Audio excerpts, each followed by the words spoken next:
جو بیسک بہت ہی خاص سوال جس پہ ہم غور کر رہے ہیں وہ یہ ہے کہ جب ایک 17 سال کے نوجوان کو یا 18 سال کے نوجوان کو بائیپولر ڈس آرڈر ہو اور اس کے گھر والے اس کو پڑھانے کی کوشش کر رہے ہو تو اس کا کیا ہوگا؟ یعنی یہ سوچ کے کہ بائیپولر ڈس آرڈر تو چلو اپنی جگہ ہے لیکن پڑھا تو دیں اس کو.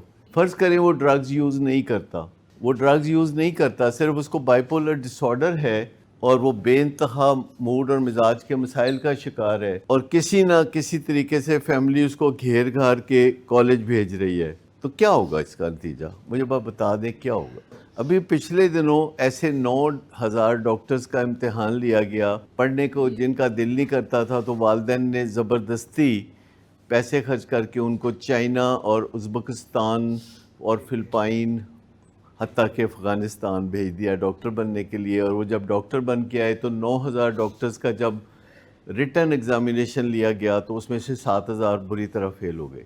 7,000 جو ہے بری طرح فیل ہو گئے، باقی جو 2,000 بچے ان کا ابھی کلینیکل امتحان ہونا ہے کہ وہ مریضوں کو چیک اپ کر سکتے ہیں کہ نہیں، یا مریضوں کو وہ جج کر سکتے ہیں کہ نہیں، تو انہوں دا پتہ نہیں کی بنے گا. میرا خیال ہے کہ وہ انہوں چو 1,000 اور کہیں نکل جائیں گے. تو ایسے زبردستی نہیں ہو سکتی. پڑھائی صرف اس بندے کی ہو سکتی ہے جس کا پیشن ہو اور جو مینٹلی فٹ ہو. دو باتیں. پہلی بات یہ ہے کہ وہ مینٹلی فٹ ہو. یاد رکھیں پڑھنے کے لیے مینٹل فٹنس چاہیے، اور جو بھی بچہ نہیں پڑھتا وہ مینٹلی فٹ نہیں ہے، کیونکہ بچے کو اور کوئی کام نہیں ہے. پرانے زمانے میں بچے والدین کی مدد کیا کرتے تھے، بھیڑ بکریاں چرایا کرتے تھے، کھیتوں میں کام کرتے تھے.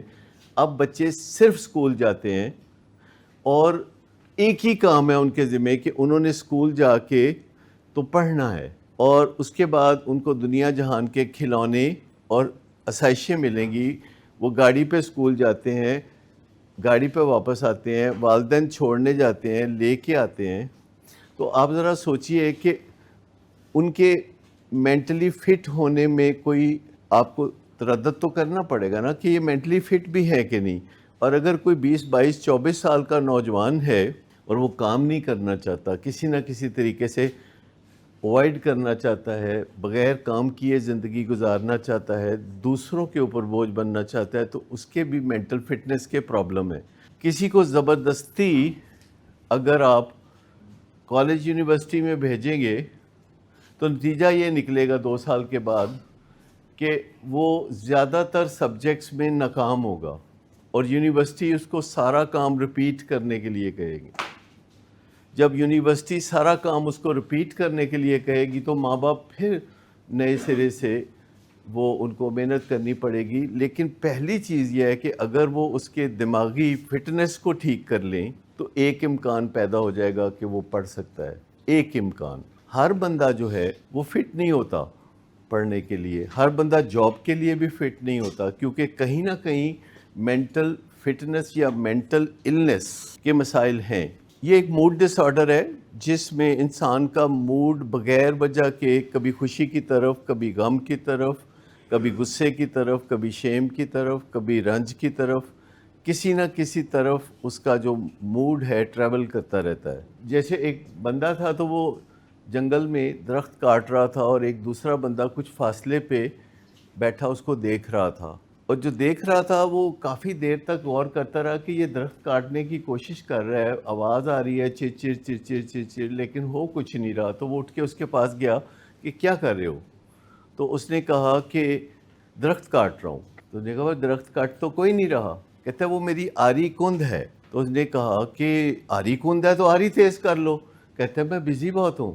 یہی ہماری زندگی میں کئی دفعہ مسئلہ چل رہا ہوتا ہے کہ ہمیں پہلے ایک کام کرنے کی ضرورت ہوتی ہے، پھر ہی دوسرا کام ہو سکتا ہے. اس کو ہم فرسٹ تھنگ فرسٹ کہتے ہیں. First thing first.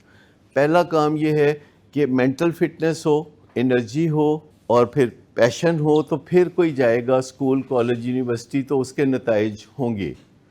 آپ دیکھ لیں کہ کتنے ہی لوگ ہیں جو ماں باپ کے پش کرنے پہ کوئی اسکول کالج میں کچھ سفر آگے کر بھی لیتے ہیں لیکن وہ منزل پہ نہیں پہنچتے. پہلی چیز تو یہ ہے کہ مسئلہ حل کر کے پھر جانا چاہیے. یعنی اگر آپ نے کسی ایتھلیٹکس میں جانا ہو تو فٹنس چاہیے کہ نہیں, یا ایتھلیٹکس میں جا کے فٹنس کی کوشش کریں. پہلے فٹ ہونا چاہیے تو پھر کسی آپ ایتھلیٹکس کی گیم میں جا سکتے ہیں نا. پہلے تو آپ کو فزیکلی فٹ ہونا چاہیے. لیکن اس سے نظریں ہٹا کے تو جو ہم بچے کے اوپر دباؤ بڑھاتے ہیں, تو آپ کو پتہ ہے کہ یونیورسٹیوں میں جو اسٹوڈنٹ پڑھتے ہیں ان کے اوپر کتنا زیادہ دباؤ ہوتا ہے. اس دباؤ کی وجہ کیا ہے؟ وہ فٹ نہیں ہے چیلنجز کے لیے. ماں باپ نے ان کو چیلنجز کے لیے پریپیئر ہی نہیں کیا. ماں باپ نے ان کی ہر بات مانی. آج کا مسئلہ, جو آج کی جنریشن ہے, ان کا مسئلہ یہ ہے کہ ان کے ماں باپ ہر بات مانتے ہیں. اس سے پچھلی جنریشن میں ماں باپ کا یہ تھا کہ کوئی گل نہیں مننی, مطلب وہ بچوں کو صاف چٹا کورا نہ. لیکن آج کے والدین جو ہے وہ ہر بات مانتے ہیں, جس کا مطلب ہے کہ کہیں بھی بچے کو کوئی رکاوٹ آئے, نو آئے, تو وہ بہت فرسٹریٹڈ ہو جاتا ہے. ہم ججمنٹل ہو جاتے ہیں. دوسرا کام ہم یہ کرتے ہیں کہ ان کی رسپیکٹ چھوڑ دیتے ہیں. تیسرا ہم ان کا مذاق اڑاتے ہیں. ان تین باتوں کے بعد ہماری کمیونیکیشن ٹوٹ جاتی ہے, کمیونیکیشن گیپ آ جاتا ہے. جب کوئی بچہ پڑھتا نہیں تو ہی از ناٹ رسپیکٹڈ. یہ سوسائٹی میں ایسا ہے نا کہ اس بچے کی عزت ہے جو نمبر لائے گا, جو نمبر نہیں لائے گا وہ کوئی عزت نہیں, نہ کلاس سے عزت, نہ کار سے عزت, تو رسپیکٹ نہیں ملے گی. نمبر 2, اسے نکما, ایڈیٹ یا کوئی اس طرح کا نام ملے گا. تیسرا, اس کا مذاق اڑایا جائے گا. ان تین باتوں کے بعد کمیونیکیشن نہیں ہو سکتی, بات چیت نہیں ہو سکتی. بات چیت ہونے کے لیے یہ تین پہلو ضروری ہیں. اس کی رسپیکٹ کو اس کے نمبروں سے نہ جوڑیں. آپ ججمنٹ نہ پاس کریں کہ تم کبھی نہیں پڑھ سکتے, کیونکہ یہ یا تو نجومی کو بتا سکتا ہے کہ وہ پڑھ سکتا ہے کہ نہیں پڑھ سکتا, اور یا کوئی جج بتا سکتا ہے, اور زیادہ تر والدین نجومی اور جج نہیں ہوتے. اور تیسری, ریڈیکیول کرنا, کہ جو بندہ پڑھائی میں کمزور ہوتا ہے اس کو تھوڑا مذاق بھی بنایا جاتا ہے, اس کا خاندان میں بھی تھوڑی بات چیت اس طریقے سے کی جاتی ہے. یہ تو کہیں بھی رہیں گے تو مسئلہ تو سیم ہی ہے نا. آپ کو پتہ ہے کہ یورپ میں بچے ابھی نہیں پڑھنا چاہ رہے, اور وہ جو 18 سال کی عمر میں گھر سے جانا چاہتے ہیں, اس کی ایک وجہ یہ ہے کہ ان کے گھر والے ان کو کہہ رہے ہوتے ہیں پڑھو, اور گھر سے جانے سے پڑھائی سے جان چھوٹ جاتی ہے. جب کوئی بندہ گھر چھوڑ کے چلا جاتا ہے تو پھر اس کو کوئی یہ تو نہیں نہ کہتا جاؤ پڑھو. زیادہ تر لوگ جو ہوم رن اوے کرتے ہیں وہ اس لیے کرتے ہیں کہ والدین ان کو کہتے ہیں پڑھو پڑھو پڑھو پڑھو.